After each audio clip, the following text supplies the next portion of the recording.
இந்த 3 பேரை கொலை பண்ண விஷயத்தையும் எல்டின் வந்து பதிவு பண்றாரு.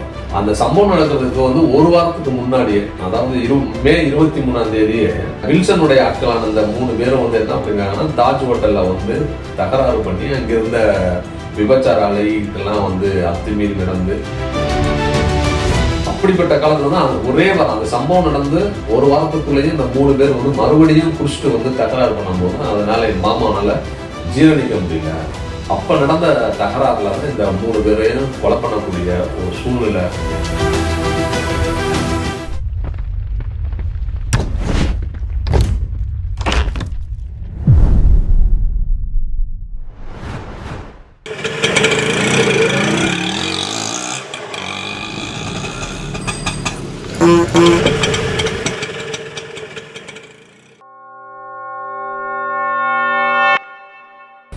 வணக்கம் அன்பு நெஞ்சங்களே. வணக்கம் தமிழ் உறவுகளே. இந்த 6 பேர் கொலை வழக்கு தொடர்பாக ஆட்டோ சங்கர் கொடுத்த வாக்குமூலத்தை பார்த்தோம். இதுக்கு அடுத்தபடியாக ஆட்டோ சங்கரோட மச்சான் எல்டினோட வாக்குமூலத்தை வந்து பார்க்க போகிறோம். இந்த எல்டினோட வாக்குமூலத்தில் பல ஒரு புதிய தகவல்கள் வந்து இருக்குது. அதையும் நம்ம வந்து மூத்த பத்திரிகையாளர் பாலா மூலமாக தெரிஞ்சுக்க போகிறோம். குறிப்பாக இந்த லலிதா கொலை செய்யப்பட்டது தொடர்பான கூடுதல் விவரங்கள் இருக்கிறது. சுடலை கொலை செய்யப்பட்ட போது நடிகை போடியோட காரில் வந்து எடுத்துகிட்டு போகிறாங்கன்னு சொன்னாங்க. இடைப்பட்ட நேரத்தில் எந்த வாகனத்தில் எடுத்துகிட்டு போனாங்கன்ற ஒரு தகவலை வந்து எல்டின் வந்து பதிவு பண்ணியிருக்கிறார். அது மட்டும் இல்லாமல் சுடலை கொலை செய்யப்பட்டிருக்காரு, ரொம்ப நாளாக காணோன்னு தொல்லை பண்ண ரவியும் வந்து அடுத்தபடியாக கொலை செய்யப்படுறாங்க. அந்த ரவி கொலை செய்யப்பட்ட பிறகு அதை மறைக்கிறதுக்கு என்ன மாதிரியான நடவடிக்கை எடுத்தாங்க, அதுக்கு என்ன மாதிரியான ஒரு கம்யூனிகேஷனை வந்து ஏற்படுத்தினாங்க அப்படிங்கிறதையும் இந்த எல்டினோட வாக்குமூலத்தை பார்க்க போகிறோம். வாங்க நேரடியாக வந்து எல்டினோட வாக்குமூலத்துக்குள்ளே போகலாம். சொல்லுங்க பாலா, எல்டின் வந்து என்ன மாதிரியான வாக்குமூலம் கொடுத்துருக்காரு? எல்டின் யாருன்னா நம்ம ஆட்டோ சங்கரோடைய மச்சான் தான் எல்டின். நம்ம ஆரம்பத்திலே பார்த்துருப்போம், மூச்சுக்கு 300 தடவை சங்கர் மாமா அப்படின்னு சொல்லி தான் எல்டின் வந்து எல்லா இடத்துலையுமே பதிவு பண்ணியிருப்பார். அதாவது போலீஸ்கிட்ட கொடுத்த வாக்குமூலத்தில். அந்த போலீஸ்கிட்ட கொடுத்த வாக்குமூலத்தில் என்ன சொல்லியிருந்தாரோ ஓரளவுக்கு அப்படியே தான் வந்து நீதிமன்றத்திலையும் ஒப்புதல் வாக்குமூலம் கொடுத்துருக்காரு. இந்த ஒப்புதல் வாக்குமூலம் பொன்னேரி மேஜிஸ்ட்ரேட் ஜஸ்டிஸ் ஜார்ஜ் முன்னிலே தான் எல்டின் வந்து ஒப்புதல் வாக்குமூலம் கொடுத்துருக்காரு. அந்த ஒப்புதல் வாக்குமூலத்தில் அவர் என்ன சொல்லியிருக்காருன்னா, கெனால் ரோட்ல வந்து ஜோசி நாயர் வந்து பெயிண்டிங் வேலை கான்ட்ராக்ட் எடுத்து பண்ணிட்டு இருந்தாரு. அவர் கூட சேர்ந்து நான் பெயிண்ட் அடிக்கிறதுக்கு வேலைக்கு போயிட்டு வந்தேன். அப்படி வேலைக்கு போயிட்டு வந்த சமயத்துல தான் அவருடைய மகள் சாந்தலட்சுமின்னு சொல்லிட்டு அந்த பொண்ணை வந்து நான் காதலிக்க ஆரம்பிச்சேன். இந்த விஷயம் வந்து அவங்க வீட்டுக்கும் தெரியும். அதுக்கப்புறமா எனக்கும் சாந்தலட்சுமிக்கும் கல்யாணம் பண்ணி வச்சாங்க. இந்த சாந்தலட்சுமியுடைய அண்ணன் தான் ஆட்டோ சங்கர். ஸோ வந்து அவர் எனக்கு வந்து மாமா முறை வேணும். இப்படி இருக்கும்போது எனக்கு பெயிண்ட் வேலை சரியாக அமையாததுனால ஆட்டோ சங்கர்கிட்ட போய், அதாவது எங்கள் மாமா ஆட்டோ சங்கர் மாமாட்ட போய் என்னை வேலையில் சேர்த்துக்கிறங்க அப்படின்னு சொல்லி கேட்டேன். அவர் சரிடா அப்படின்னு சொல்லிட்டு அவருடைய ஆட்டோ வச்சுருந்தார் சொந்தமாக. அந்த ஆட்டோவை என்கிட்ட கொடுத்து ஓட்ட சொன்னார். நான் வந்து ஆட்டோ ஓட்டிகிட்டு வந்தேன். ரெண்டாவது வந்து அவர் வீட்டுக்கு தேவையான வேலைகள்லாம், அவர் வீட்டு வேலையெல்லாம் செஞ்சுட்டு இருந்தேன். அதுக்கப்புறமா எங்கள் சங்கர் மாமா வந்து விபச்சார தொழிலும் பண்ணாரு, சாராய பிஸ்னஸ் பண்ணாரு. இந்த சாராய பிஸ்னஸ் வந்து சங்கர் மாமாவுடைய தம்பி மோகன் தான் வந்து பார்த்துக்கிட்டாரு. அந்த பிஸ்னஸ்க்கு நான் வந்து ரொம்ப ஹெல்ப்ஃபுல்லாக தான் இருந்தேன். அவங்க கூட தான் வந்து நான் பயணித்தேன் அப்படின்னு சொன்னாங்க. 3 பேர் காணாமல் போன வழக்கில் வந்து சங்கர் மாமாவையும் பாபுவையும் ஜெயவேலையும் போலீஸார் வந்து கைது பண்ணிடுறாங்க. சங்கர் மாமா, பாபு, ஜெயவேலு இந்த 3 பேரையும் கைது பண்ண விஷயம் எனக்கு தெரிஞ்ச உடனே நான் வீட்டில் போய் என் பொண்டாட்டி பிள்ளைகளை பார்த்துட்டு வக்கீல் பாலசுப்ரமணியன் கிட்ட அவரை அழைச்சிட்டு நான் நேராக போய் ஸ்டேஷனில் சரணடைஞ்சிடலாம் அப்படின்னு சொல்லிட்டு பல்லாவரம் ஸ்டேஷனுக்கு போனேன். பல்லாவரம் ஸ்டேஷனுக்கு போன உடனே ஸ்டேஷன் வாசல்லே வச்சு என்ன பண்ணாங்க, போலீஸார் கைது பண்ணிட்டாங்க. கைது பண்ணி கொண்டு போய் தலைகளாக கட்டி தொங்க விட்டு என்னைய வந்து சித்திரவதை பண்ணாங்க ஸ்டேஷன்லேயே.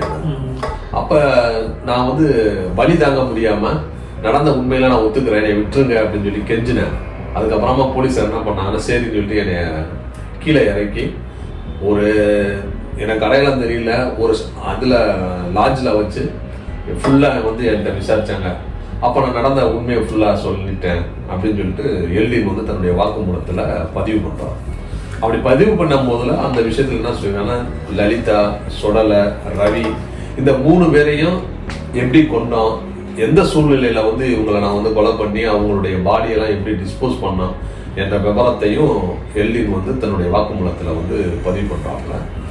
கொலைகள் வந்து ஏற்கனவே பல முறை நேர்கள் வந்து சொல்லியிருக்கோம். இது வந்து எந்த முக்கியமான பாயிண்ட் வந்து எல்டின்ல இருந்து எடுத்துக்கிட்டா நமக்கு போதுமானதா இருக்கும்னு நினைக்கிறீங்க? ஆமா, என்னன்னா முக்கியமா லலிதா கொலையை பொறுத்த வரைக்கும் என்ன சொல்லியிருக்காங்கன்னா, லலிதாவை வந்து எதுக்கு கொலை பண்ணி ஏன் கொலை பண்ணோம் எதுக்காக அப்படின்னு சொல்லிட்டு மோகனும் தன்னுடைய வாக்குமூலத்தை தெரிவிச்சிருக்காரு, சங்கரும் சொல்லியிருக்காருல. அதாவது சுடலையை வந்து கூட்டிட்டு போயிட்டான், எனக்கு துரோகம் பண்ணிட்டா அப்படின்னு சொல்ற காரணத்துக்காக தான் அதை வந்து தாங்க முடியாம சங்கர் வந்து லலிதாவை கொலை பண்றாரு. இந்த கொலை வந்து எப்பன்னா 1987 அக்டோபர் 28 தான் லலிதாவை வந்து கொலை பண்றாங்க. அப்படி லலிதாவை கொலை பண்ணும் போது என்னன்னா, மோகனும் வந்து சேர்ந்துதான் கொலை பண்ணாப்புல.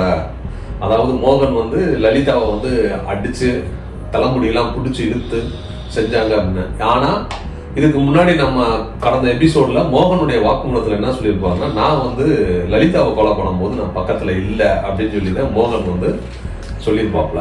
ஆனா எல்லாத்தையும் சொல்லியிருப்பாரு, நான் வந்து அவன் கொலை பண்ணாத, நீ அவன் வந்து கை கால் உடச்சு வீட்டுனாச்சும் போடு, ஆனா கொலை பண்ற அளவுக்கு போகாத, தடுத்த நான் எங்க அண்ணனை அப்படின்னு சொல்லியிருந்தேன். அண்ணனுக்கு அறிவுரை சொல்லிட்டு என்ன பண்றான்னா, சரி கிட்ட போ அப்படின்னு சொல்லிட்டு என்ன பண்றான்னா, கீழே இறங்கி வந்துருவாங்க. இறங்கி வந்து படிக்கட்டுல வந்து உட்காந்துக்குருவாங்க.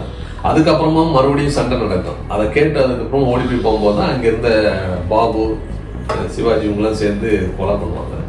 ஆனா வந்து எல்டின் என்ன சொல்றாங்கன்னா, லலிதாவை அடிச்சு கொள்ளும் போது மோகனும் இருந்தாப்ல அப்படின்னு சொல்லி பதிவு பண்ணியிருக்காங்க.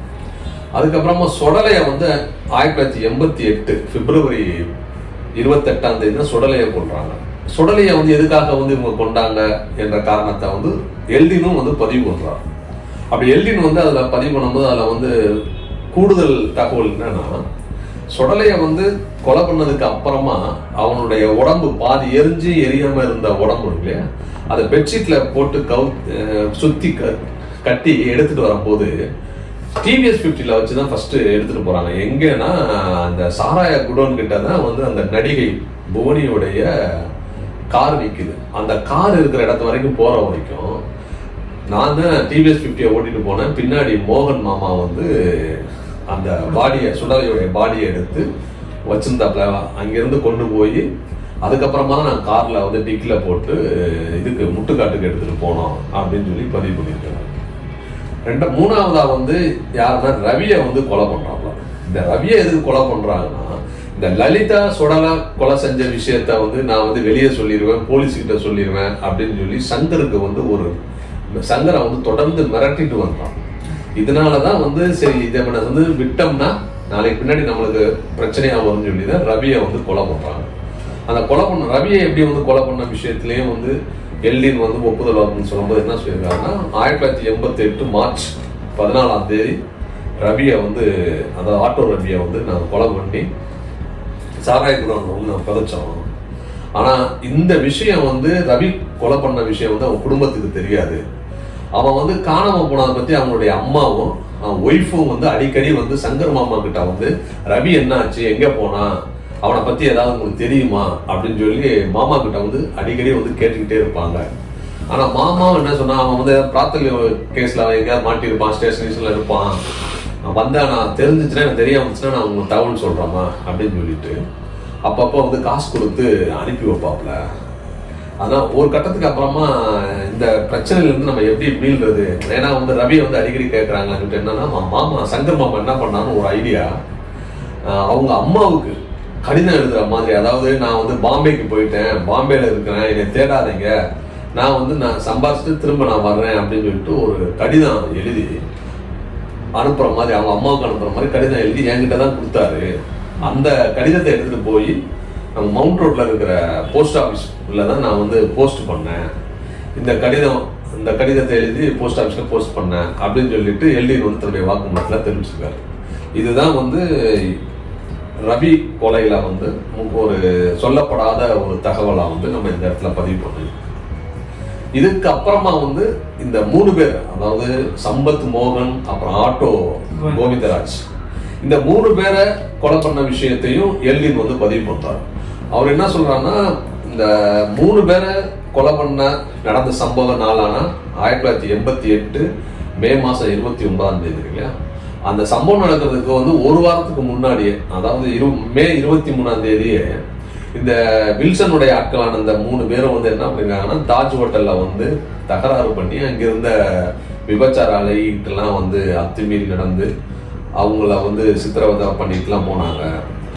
ரெண்டாவது வந்து மாமூலும் வந்து அப்பப்போ எங்கள் மாமா கிட்ட சங்கர் மாமாட்ட வந்து மாமூல் வாங்கிட்டு போவாங்க. அவங்களுடைய அராஜகம் அதிகமானதுனால மாமா வந்து அவங்க மேலே ரொம்ப கோபம் இருந்தார். ஸோ அப்படிப்பட்ட காலத்தில் தான் ஒரே வாரம் அந்த சம்பவம் நடந்து ஒரு வாரத்துக்குள்ளேயே இந்த 3 பேர் வந்து மறுபடியும் குடிச்சிட்டு வந்து தகராறு பண்ணும்போது அதனால என் மாமானால ஜீரணிக்க முடியல. அப்போ நடந்த தகராறுல தான் இந்த 3 பேரையும் கொலை பண்ணக்கூடிய ஒரு சூழ்நிலை ஏற்பட்டுச்சு அப்படின்னு சொல்லி எல்டின் வந்து சொல்லியிருக்காருல.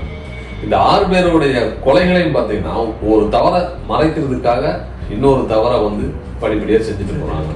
இந்த 6 பேரும் கொலை செஞ்ச விஷயத்த எல்டின் வந்து பதிவு பண்ணியிருக்காரு. மாலா இந்த எல்டினோட வாக்குமூலத்துல 6 பேர் கொலை செய்யப்பட்டதுல தன்னோட பணி என்ன அப்படிங்கிறது மட்டும் இல்லாம இந்த சுடலைக்கும் ருத்ரதேவின்ற பொண்ணுக்கு வந்து சைதாப்பேட்டை ரெஜிஸ்டர் ஆஃபீஸ்ல ஆட்டோ சங்கர் தலைமையில கல்யாணம் நடத்தியதை பத்தியும் சொல்லியிருந்திருக்காரு. அதையும் வந்து நம்ம நேயர்கள்ட்ட சொல்ல வேண்டிய அவசியம் இருக்குது. ஏன்னா அவர் நெகட்டிவா இருந்தது இல்லாம ஒரு பாசிட்டிவான ஒரு விஷயத்தையும் அவர் சொல்லியிருக்காரு அப்படிங்கிறதையும் நம்ம நேயர்களுக்கு தெரிவிச்சு. இதுக்கு அடுத்தபடியா ஜெகதீஸ்வரோட அவரோட ஆட்டோ சங்கரோட மனைவி ஜெகதீஸ்வரோட வாக்குமூலமும் அவர் விருப்பப்பட்டு சேர்ந்து வாழ்த்துக்கிட்ட சுமதியோட வாக்குமூலமும் இருக்கு. அது வந்து அடுத்தடுத்து வர எபிசோடு பார்க்கலாம். எதிர்பார்ப்புடன் காத்திருங்கள் அன்பு நெஞ்சங்களே. நன்றி. நன்றி தமிழ் உறவுகளே. ஷேர் பண்ணுங்க, சப்ஸ்கிரைப் பண்ணுங்க, மறக்காம பெல் பட்டனை கிளிக் பண்ணுங்க.